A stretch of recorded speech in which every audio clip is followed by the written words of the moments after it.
আসসালামু আলাইকুম সবাইকে। আপনারা সবাই কেমন আছেন? আশা করি আপনারা সবাই ভালো আছেন। Welcome to my new another blog. তো আজকে সারাদিন আমি কি করলাম সবকিছু থাকবে এই ভিডিওতে। তো আজকে হচ্ছে জামাইকে পাইছিলাম, কারণ জামাই হচ্ছে শুক্রবারের দিনও ডিউটি করে, হাফ বেলা ডিউটি থাকে তার। এই জন্য আমরা হচ্ছে দিনের বেলা তেমন একটা ঘুরতে পারি না, কারণ ওরা আসতে আসতে প্রায় 5টায় বেজে যায়, আর এখন তো বেলা ছোট অনেক। আমার স্টুডেন্টের সুন্নাতে খাতনার জন্য ছুটি নিয়েছিল শুক্রবারের দিন। তো হচ্ছে সেই দিনই আমরা প্ল্যান করছিলাম যে আমরা কোথাও যাব। অনেক দিন হলো আমরা দিনের বেলা ঘুরতে যাই না, তো আজকে আমরা ম্যাচিং হয়ে গেছি, তাই বলতেছি দেখো তুমিও ব্ল্যাক পরছো আমিও ব্ল্যাক পরছি। তো এখানে হচ্ছে আমরা বালিহালট গোরস্থানের সামনে দাঁড়ায় রয়েছিলাম, কারণ একটাও গাড়ি পাচ্ছিলাম না, আর অনেকক্ষণ ধরেই দাঁড়াছিলাম। তারপরে একটা অটো পাইলাম, পাওয়ার পর দেখেন রাস্তাটা এত সুন্দর লাগতেছে।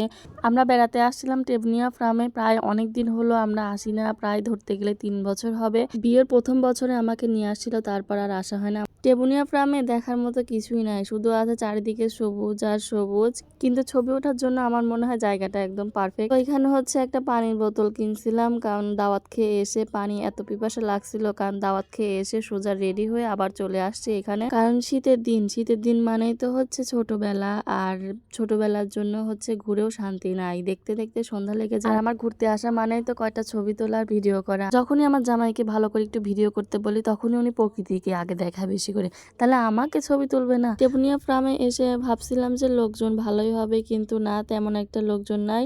আর যা আছে সব সামনের হচ্ছে স্টেশনের ওইদিকে রয়েছে, সব দোকানপাট রয়েছে, তো এদিকে একদম ফাঁকা, তার জন্য আমার ছবি ওটা ভিডিও করা একদম সুবিধা হচ্ছিল। আর আপনারা তো খুব ভালো করে জানেন যে আমি প্রকৃতিকে কত ভালোবাসি, মানে যখনই আকাশের সুন্দর একটা দৃশ্য দেখি তখনই ভিডিওটা করে নিই। তো এখন হচ্ছে পরন্ত বিকেল, একটু পরে হচ্ছে সূর্য ডুবে যাবে, তার জন্য আমি একটু সুন্দর করে ভিডিও করে নিয়েছিলাম। তো আমরা হচ্ছে আস্তে আস্তে আরো ভিতরে যাচ্ছি, তো এখানে দেখি ড্রাগন হচ্ছে ফল লাগানো হয়েছে। তো যখন আসলাম এত কিছু ছিল না, আর এখানে হচ্ছে অনেকগুলো পেঁপি দেখলাম, পেঁপিগুলো সাইজ এত বড় বড়। এখানে আন্টিরা ধানের কাজ করতেছিল, দেখেন মেয়ে মানুষ কি বসে থাকে, আর গ্রামের হচ্ছে এদিক তো গ্রাম সাইডে, আর গ্রামের মানুষ তো হচ্ছে কখনো বসে থাকে না, তারা কোনো না কোনো কাজে ব্যস্ত থাকবেই, এত কষ্ট করে একটু ভালো থাকার জন্য, একটু সুখে থাকার জন্য।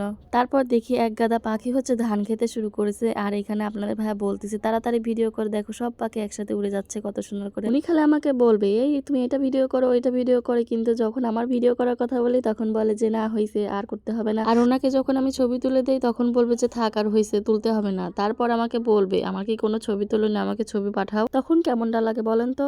থাকাও কিছু বলো, এত সুন্দর একটা জায়গায় আইছো, লে কথা বলার সময় খালি ফোন দিয়ে খালি মানুষ ডিস্টার্ব করে। তো এখান থেকেই শুরু হয়ে গেল জামাইয়ের ফোনে ব্যস্ত থাকা। তো তারপর আমি কি বলবো, তখন তো রাগ হয় খুব, কারণ এত ফোনে ব্যস্ত থাকে কেন, মানুষ এত ফোন দিয়ে কেন জ্বালায়। তারপর আমি কি স্থির থাকি বলেন তো? আমারও মন চাচ্ছে আমিও তাকে জ্বালাই, তো আমি শুরু করে দিলাম তাকে জ্বালানো, সেও বিরক্ত হচ্ছে, কিন্তু আমার জ্বালাতে খুবই মজা লাগতেছিল।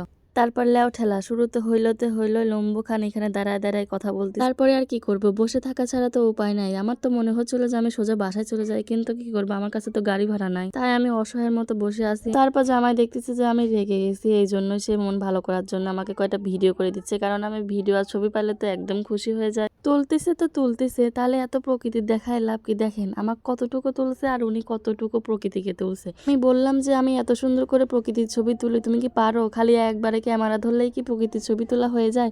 স্থির হয়ে সুন্দর করে তোলো। উনি খালি গোল করে ঘুরতেছে মনে হচ্ছে। আপনারাও আবার আমার ভিডিও দেখতে দেখতে ঘুরে যান না, কারণ যেভাবে ক্যামেরাটা গোল করে ঘুরাচ্ছে। আমি তো উঁচা জুতা পরে অভ্যস্ত নই, তারপরও আমি এইবার এত দূর হেঁটে গেছি, আমার পায়ের অবস্থা একদমই খারাপ হয়ে গেছে। তারপর আমি কি করব, খালি পায়ে হয়েছি। খালি পায়ে হওয়ার পর এত শান্তি লাগতেছে, মনে হচ্ছে যে এখন আমি দৌড়াতে পারবো। তো এখানে হচ্ছে আমরা ভ্যানের জন্য ওয়েট করতেছিলাম, কারণ ভ্যান হচ্ছে পেছন থেকে আসতেছিল, জন্য আমরা এখানে একটু দাঁড়ালাম। আর আমরা হচ্ছে এখন ভ্যানে করে যাব। আমি আমার জামাইকে বলতেছি এই দেখো আকাশের কালারটা কত সুন্দর হয়ে গেছে, একদম পুরা ম্যাজেন্টি। আমার ভ্যানে উঠতে খুবই ভালো লাগে। আর গ্রাম সাইডে হচ্ছে করিমন রসিমন এগুলো তো এখন দেখাই যায় না, আমার এইসব গাড়িতে উঠতে এত ভালো লাগে। আমরা কিন্তু টেবুনিয়াতেই শুধু ঘুরি নাই, আরো অনেক জায়গায় ঘুরছি, তো এখানে যদি অ্যাড করি তাহলে অনেক বড় ভিডিও হয়ে যায়। তো পরের ভিডিওতে আবার সবকিছু দেখাবো। তো ভালো থাকবেন সবাই, সুস্থ থাকবেন, আল্লাহ হাফেজ।